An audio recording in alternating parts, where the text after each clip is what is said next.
കേട്ടോ. പിണറായി വിജയൻ പ്രതിപക്ഷ നേതാവായിട്ട് ശോഭിക്കുമോ? അയ്യോ, എനിക്ക് ഒട്ടും ഇഷ്ടമല്ല. ഞാൻ കേട്ടു ഇത്രയ്ക്ക് ആളില്ലേ CPM-ലും CPI-ലും, ഇവനെ കിട്ടിയുള്ള. അയ്യോ, നേരെ ഭരിക്കാൻ സമ്മതിക്കൂല.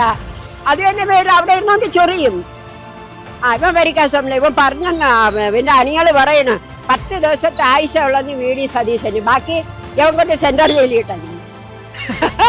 ഇവൻ സമ്മതിക്കില്ല, ഇവന്ന് ചൊറിയും പിണറായി വിജയൻ. അങ്ങനെയാണ്. എന്ത് പറയാണ് VD സതീശൻ മുഖ്യമന്ത്രിയായി വരുന്നത്? ഇങ്ങനെ ഒരു നല്ല വ്യക്തിയാണെന്ന് തോന്നണം. ഇനി ഇതിന്റെ കൂട്ടത്തിൽ കൂടി അവൻ പറയും പോലെ നിന്ന് ചാഞ്ചാടുവോന്ന് അറിഞ്ഞുകൂടാ. ചാഞ്ചാടാതെ നേരെ നിന്ന് അവരൊക്കെ കൊള്ളാം. നമുക്കൊന്നും കിട്ടാൻ പണിയില്ല. അവനും അവന്റെ കുടുംബത്തിനും കൊള്ളാം. കുടുംബത്തിൽ കൊടുക്കാത്തവര് ഒരുപാട് പേരുണ്ട്. എന്നാലും പോട്ട്. ഇല്ല, 7 തലമുറയ്ക്ക് തിന്നാൻ ഉണ്ടാക്കരുത്. അത് 7 തലമുറയ്ക്ക് ജനിച്ചില്ലെങ്കിൽ എന്ത് ചെയ്യും? ഒരു തലമുറ ഞാൻ ജനിച്ചുള്ളൂ. ഞാനാണ് ഇരുന്നാലും എന്റെ 7 തലമുറയ്ക്ക് തിന്നാൻ ഞാൻ ഉണ്ടാക്കി കിട്ടുമെന്ന് ഉണ്ടായില്ലെങ്കിൽ എന്ത് ചെയ്യും? അത് വേണ്ടേ നമ്മൾ ആദ്യം ആലോചിക്കാൻ.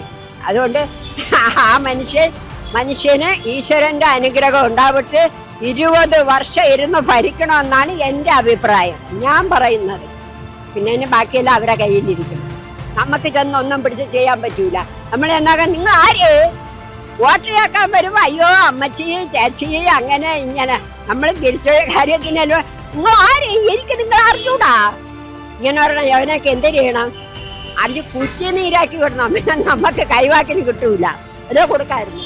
പോട്ടാ.